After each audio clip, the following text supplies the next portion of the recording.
Easy ആയിട്ട് ചെയ്യേണ്ട കാര്യം എങ്ങനെ ഹാർഡാക്കാം എന്നുള്ള ക്ലാസ്സിലേക്ക് സ്വാഗതം. ആൻഡ് ഇന്നത്തെ ക്ലാസ് എടുക്കുന്നത് മാഞ്ചസ്റ്റർ യുണൈറ്റഡ് FC.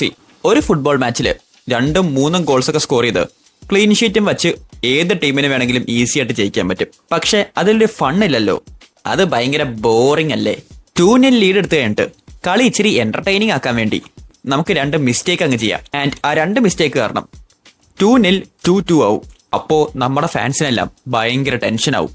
അങ്ങനെ പോയി കളിയുടെ ലാസ്റ്റ് 10 മിനിറ്റില് നമുക്കൊരു വിന്നറും സ്കോർ ചെയ്തേക്കാം. കാരണം ഒരു 5-0 വിക്ടറിനെക്കാട്ടും എന്റർടൈനിങ് ഒരു 3-2 വിക്ടറി അല്ലേ?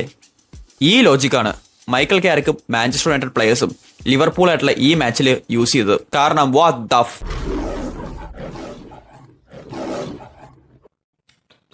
ഈ കളിയുടെ ഫസ്റ്റ് ഹാഫ് മാൻ സിറ്റി ആയിട്ടുള്ള ആ ഗെയിം, അതായത് മൈക്കൽ കാരിക്കിന്റെ ഏറ്റവും ഫസ്റ്റ് ഗെയിം കഴിഞ്ഞിട്ടുള്ള ഏറ്റവും ബെസ്റ്റ് ഫസ്റ്റ് ഹാഫ് ആയിരുന്നു. ആൻഡ് 15 മിനിറ്റ് ആകുമ്പോൾ തന്നെ യുണൈറ്റഡ് 2-0 ലീഡ് കൊടുത്തു. സത്യം പറഞ്ഞ ഈ ഫസ്റ്റ് ഹാഫിൽ യുണൈറ്റഡ് എപ്പോ അറ്റാക്ക് ചെയ്താലും അപ്പോ ഗോൾ വരുന്ന എനിക്കൊരു കോൺഫിഡൻസ് ഉണ്ടായിരുന്നു. It was so good. Seriously ഈ ഫസ്റ്റ് ഹാഫ് കണ്ട ഞാൻ ആ 7-0 ഡിഫീറ്റിന്റെ റിവെഞ്ച് യുണൈറ്റഡ് എടുക്കുന്ന വരെ എക്സ്പെക്ട് ചെയ്തു. ആൻഡ് അത് കഴിഞ്ഞിട്ട് കളിയുടെ സെക്കൻഡ് ഹാഫ് വന്നു. സബ്ബായിട്ട് വന്ന അമാഡ് ഡിയാലോന്റെ ഏറ്റവും ഫസ്റ്റ് കോൺട്രിബ്യൂഷൻ, ബോൾ ഹാഫ് ലൈനിൽ വെച്ച് സൊബോട്സ്ലൈക്ക് കൊടുത്തു. ആൻഡ് സൊബോട്സ്ലൈ ബോൾ ഡ്രിബിൾ ചെയ്ത് ഒരു ക്വാളിറ്റി ഫിനിഷും പ്രൊഡ്യൂസ് ചെയ്തു. അമാദിന്റെ മിസ്റ്റേക്ക് ഉണ്ടായിരുന്നെങ്കിലും സൊബോട്സ്ലൈക്ക് ഇച്ചിരി വർക്ക് ചെയ്യേണ്ടി വന്നു. It was A great individual goal. പക്ഷെ ലിവർപൂളിന്റെ സെക്കൻഡ് ഗോളില് കോഡി ഗ്യാപ്കോനെ വർക്ക് ചെയ്യേണ്ട പ്രത്യേകിച്ച് ഒരു ആവശ്യം ഉണ്ടായിരുന്നില്ല. ഇത്തവണ മിസ്റ്റേക്ക് ഉണ്ടാക്കിയത് യുണൈറ്റഡിന്റെ ഗോൾ കീപ്പറായ സെനെ ലേമൻസ്. എനിക്ക് ഉറപ്പാണ് ലേമൻസ് യുണൈറ്റഡിന് വേണ്ടി സൈൻ ചെയ്തിട്ട് ലേമൻസിന്റെ ഏറ്റവും ഫസ്റ്റ് മിസ്റ്റേക്കാണ് ഇതെന്ന്. അതും കറക്റ്റ് ലിവർപൂളായിട്ട്. വാഹ്. പക്ഷെ കളിയുടെ ഏറ്റവും ലാസ്റ്റ് 15 മിനിറ്റില് യുണൈറ്റഡിന്റെ മാൻ ഓഫ് ദി മാച്ചായ കോബി മൈനു യുണൈറ്റഡിന് വേണ്ടിയുള്ള വിന്നർ സ്കോർ ചെയ്യും. കോബി മൈനുവിന്റെ ലൈഫിലെ ഈ വീക്ക് ഒന്ന് നോക്ക്. യുണൈറ്റഡ് ആയിട്ട് പുതിയ കോൺട്രാക്ട് സൈൻ ചെയ്തു. ആൻഡ് യുണൈറ്റഡിന്റെ ഏറ്റവും ഗ്രേറ്റസ്റ്റ് റൈവൽസ് ആയിട്ട് വിന്നറും സ്കോർ ചെയ്തു. What a week. ഇത്രയും ടാലന്റും ക്വാളിറ്റിയും ഉള്ള ഒരു പ്ലെയറിനെ ഫുൾ ടൈം ബെഞ്ചിൽ വെച്ച് റൂബൻ അമോറിമിന് അഭിവാദ്യങ്ങൾ.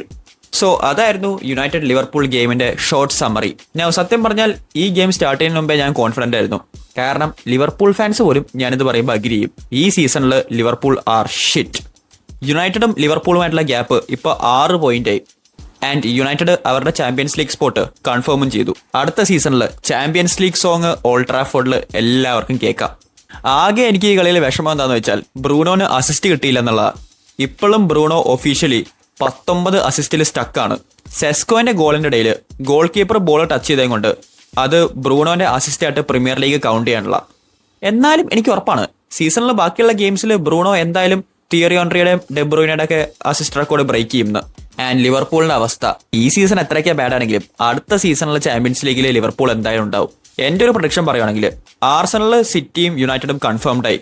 ബാക്കി 2 സ്പോട്ട് കിട്ടാൻ പോണത് ആസ്റ്റൺ വില്ലയ്ക്കും ലിവർപൂളിലായിരിക്കും. ചെൽസി എന്തായാലും അവിടെ എത്തില്ല. ആൻഡ് ബോൺമത്ത് ലിവർപൂളായിട്ട് ഇപ്പോൾ അത്യാവശ്യം ഗ്യാപ്പ് ഉണ്ട്. ആൻഡ് ലിവർപൂൾ ഷുവർലി ആ ലീഡ് ബോട്ടിൽ ഇല്ല. അല്ലേ ലിവർപൂൾ ഫാൻസ്?